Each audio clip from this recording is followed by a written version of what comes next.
Staten Island physicians take pledge promising safe use, alternatives to prescribing opioids. It says more than 450 providers had signed the pledge.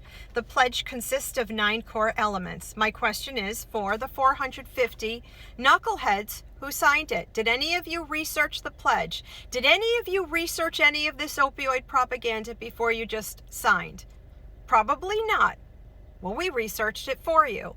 Within this pledge consists those 9 core elements. One of those 9 core elements is to use the opioid risk tool.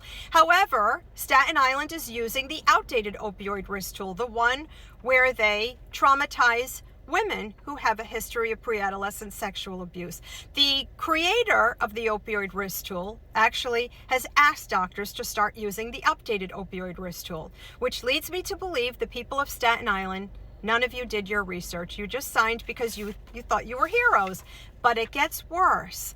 There's a link within the article, and it takes you to the Staten Island Performing Provider System. And it says, according to the National Institute on Drug Abuse, more than 75% of people who go on to develop a substance use disorder start with medication prescribed to them by their primary care provider. And that is also a lie. Where did you folks get that 75% figure from?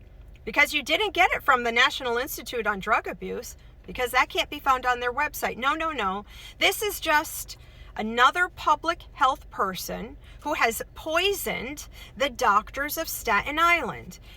And these doctors had no problem signing this opioid propaganda. Why? Because monkey see, monkey do. Do your research.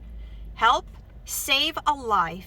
Help end the opioid propaganda in the United States. Thank you so much for supporting our Patreon subscription page. I think we have close to 2,000 patrons. That's because of you folks. You folks keep fighting, and we're going to do the same.